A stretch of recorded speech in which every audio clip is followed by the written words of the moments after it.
zusammen, als Hausaufgabe muss ich euch ja meine Stellungen vorstellen. Also zeige ich dir in der heutigen Ausgabe von Auf dem Weg zur Landwirt unsere bestehende 4 Ställe und unsere noch 2 werdende Ställe. Und ja, ich hoffe, es gefällt euch. Viel Spaß beim Video. Auf dem Weg zum Landwirt, unsere Ställe. I ate your lunch when you'd had your fill. Put it back in the ground. That is my skill to help your garden grow. Unser Hauptstall heisst Boo's Mews. Mews ist ein altes Wort für Stall auf Englisch, in Altenglisch. Und meine Tochter ihr Spitzname ist Baby Boo. Also, und ich habe sie ihr gewidmet, weil sie hat ganz viel Arbeit da reingesteckt. Hey, I'm Earthworm Bill, Earthworm Bill, remember me. Also momentan, das ist Boo's Mews, das ist unser Hauptstall. Es ist halb offen, wie ihr seht, da hinten ist es zu, windgeschützt. Da geht es nach dem Osten, also der Ostwind ist ein bisschen geschützt, dann ist Windstille.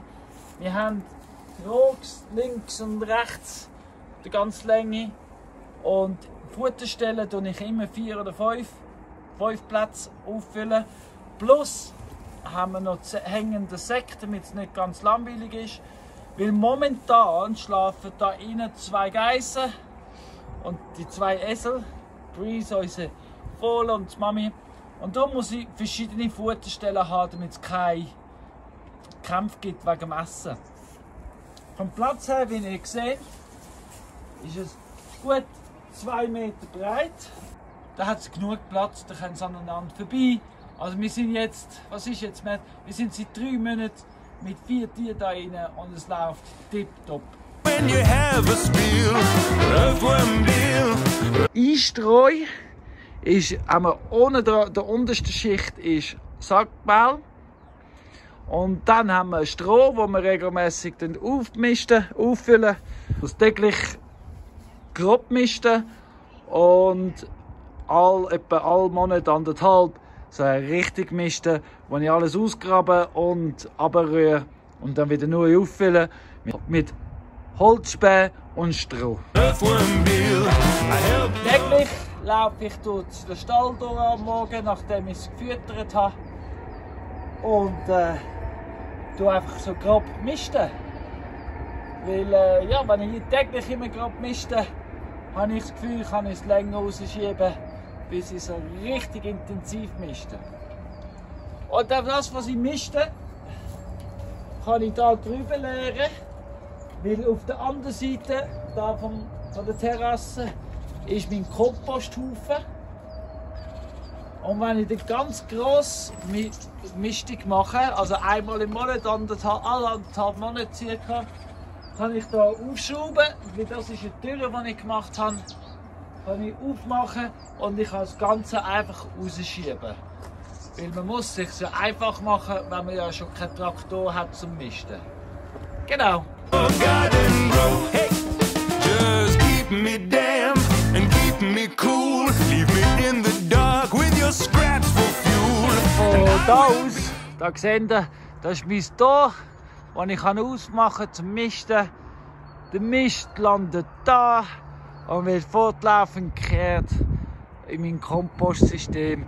Und wenn es da vorne ankommt und richtig bereit ist, wird es dann auf den Feldern verteilt, also sprich in den Gemüsegärten, weil da muss ich noch alles aufbauen. Aber heute geht es ja um unseren Stall. Wo wir angekommen sind, in Dresden, ist das Dach schon gestanden, also der Unterstand ist schon gestanden. Es war zwar durchgehend offen gewesen, der Hintertor hat es noch nicht gegeben. Und es hat etwa 100 Jahre Mist aufgebiegen gehabt.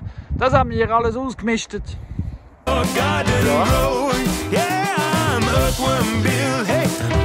Das Aussenkäg, wie ihr seht, ist alles Recyclingmaterialien, also Pfosten aus Totholz.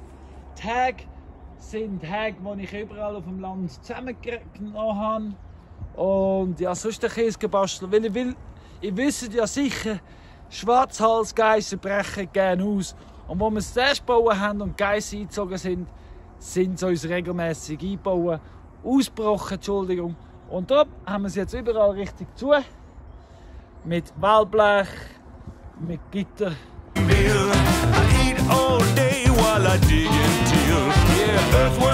Das ist jetzt eine der Prinzipien von Permakultur. Man benutzt, was man zur Verfügung hat. Zuerst Recycling, Upcycling, bevor man neue Sachen kauft. Und hey, ich muss euch ganz ehrlich sagen, ich muss es auch, weil wir haben so viele Orte zum Geld auszugeben, bin ich froh, wenn ich Materialien wieder verwerten kann. Und es sieht noch rustikalisch aus.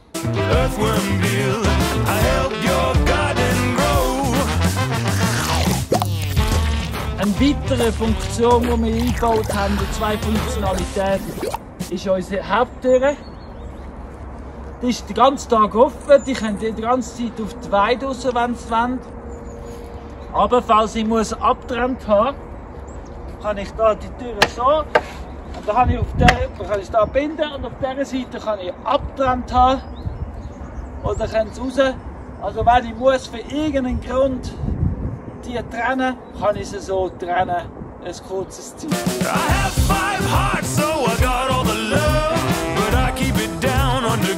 Wenn sie hier aus dem Bushmuse rauskommen, können sie von hier aus frei laufen. Also sie können den ganzen Tag ein- und aus, wie sie wollen. Und von hier aus haben wir eine grosse Weide. Eine Zeit lang haben sie hier durch können. Jetzt können sie hier durch. Und sie können den ganzen Hang hinterher laufen und frei weiden. Jeff und Geissen sind auch da gewesen, aber jetzt, wo es richtig abgeweidet ist, sind nur noch die Eseli da. Und Geissen sind neu mit anders am Weiden, so wie auch Jeff. Den haben wir da als zweiten Stall.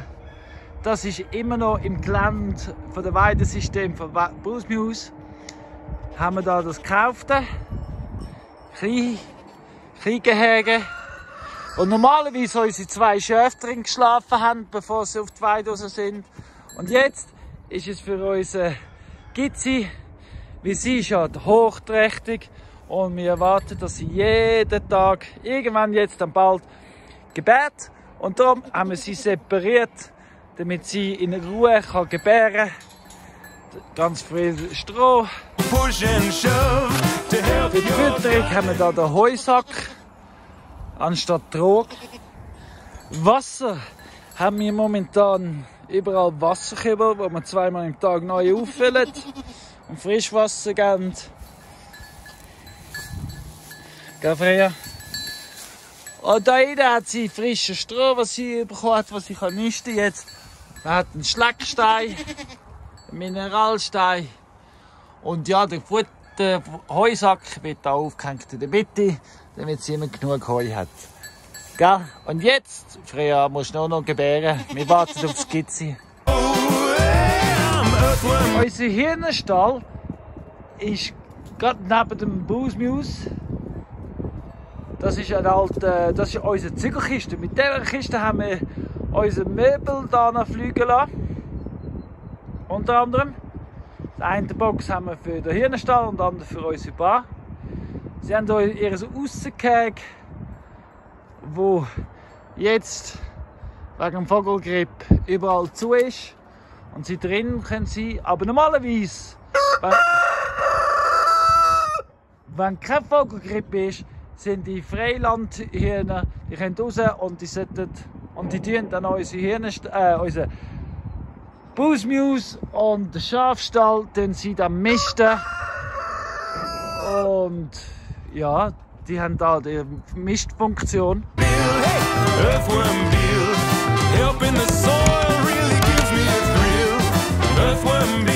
Die Türen haben wir selber gemacht. Alles ist selber gemacht. Da innen sieht es so aus. Es wohnen 10 Hyänen da rein. Aufs Mal. Da haben wir 2 Leckerboxen. Wassernapf, Futternapf und ihre Stange zum Schlafen. Was wir hier haben zum Misten, um es mir ein bisschen einfacher zu misten, haben wir Plastik ausgelegt, das ich einfach rausziehen kann und aber in den Kompost schwingen. Die Plastikblachen tue ich alle 2 Wochen abwaschen, jetzt aber Falten schütteln und wieder rein tun. Das Rausgehege selber ist auch alles selber gemacht mit Baumstämmen, Altholz und Altnetz, überdeckt mit Vogelschutznetz. Wir haben überall ein bisschen Holz drin und Baumstämme, damit es nicht ganz langweilig wird für sie und sie etwas zu tun haben und draufklettern und drauflupfen. Damit es nicht ganz exponiert ist, sind wir froh, dass es rundum Bäume hat. Wie zum Beispiel hier der Holunder vorne durch. Da gibt es auch Futter für uns, wenn der Holunder runterfällt, was man nicht erntet. Futternapf. Ja, und wie gesagt, wenn kein Vogelgrippe mehr ist, können sie da frei rumlaufen und unsere beiden Ställe misten. Da oben ist das alte Waschhäuschen. Da früher hat man da rein gewaschen. Das wird langfristig der Stall der Pfauen, weil wir werden ab dem, wenn es keine Vogelgrippe mehr gibt, 2 Pfauen haben. Weil Pfauen sind gut zum Schlangen essen, zum Schlangen fernhalten. Momentan haben wir da einen Gecko und ein Huhn drin. Ja, bis sie weitere gebaut haben. Ich bin in dem Prozess, noch 2 weitere Stellungen zu bauen. Einmal vorne der Streichelzoo, der wird Biu Zoo heißen. Da gibt es einen grossen Streichelzoo, weil langfristig, wir sind ja ein agrartouristisches Projekt, langfristig wird der Streichelzoo.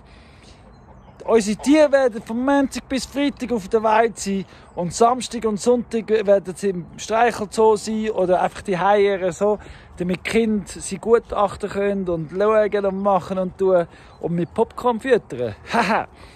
Ja, aber jetzt zeige ich euch zuerst einmal den Schweinestall, wo ich dran bin. Momentan sieht es nicht nach viel aus, aber das ergibt dann am Schluss, wird das mein Schweinestall sein. Also es gibt eine Naturhöhle. Auf der rechten Seite gibt es eine Holzwand, linken Seite haben wir eine Steinwand, plus da aussen durch Erde und Holz, Totholz aufbiegen. Und das Ganze wird dann überdacht mit Baumstämmen, wo dann aber stabilisiert wird vom Stein. Und dann haben sie eine Höhle. Das ist inspiriert worden, grosse Vorbild von mir, der Sepp Holzer für Österreich. Man nennt ihn den Agrarrebell, weil ja, der macht einfach. Aber der hat ganz gute, also seine Schweinestall sind alles Erdhöhlen und von ihm habe ich mich inspirieren lassen. Und ja, am 26. März, falls du Zeit und Lust hast zum helfen zu kommen, sind wir da am Weiterbauen. Da können mehrere Leute helfen. Und falls du auch willst kommen, hey, komm doch rauf helfen. Jederzeit. Wenn du mal eine andere Art willst sehen, dann kommst du rauf, machen wir zusammen ein bisschen etwas. Ruine, Stalden, wo auch recht eine Ruine ist. Das ist alles ein Teil vom Streichelzoo. Da bin ich schon am Pfosten am Stellen. Da habe ich noch neue Gitter. Nicht alles, Occasion. Da wird da alles, das ganze Gebiet wird da Stalden. Da hinten habe ich natürlich auch noch mal eine Höhle. Da hinten gibt es einen Raum, wo ich dann für die Hühner habe. Und da gibt es einen grossen Streichelzoo, wo beim Wandern vorbeilaufen kannst, anlaufen kannst und dann die herzigen Geissli und Schäfli kannst streicheln und mit Popcorn befüttern. Wir haben unsere Hauptwasserzuleitung für die Häuser und Gäste. Das ist unser Gästehaus, das ist unser Wohnhaus. Aber ja, was ich wollte sagen ist, da habe ich extra schon eine Zuleitung bereit, wo ich dann hinterher ziehe zu der Bar und dann zu der Bausmaus, weil ich brauche unbedingt Wasser hier hinten, weil jedes Mal die Wasserkübel auf und runter tragen ist nichts.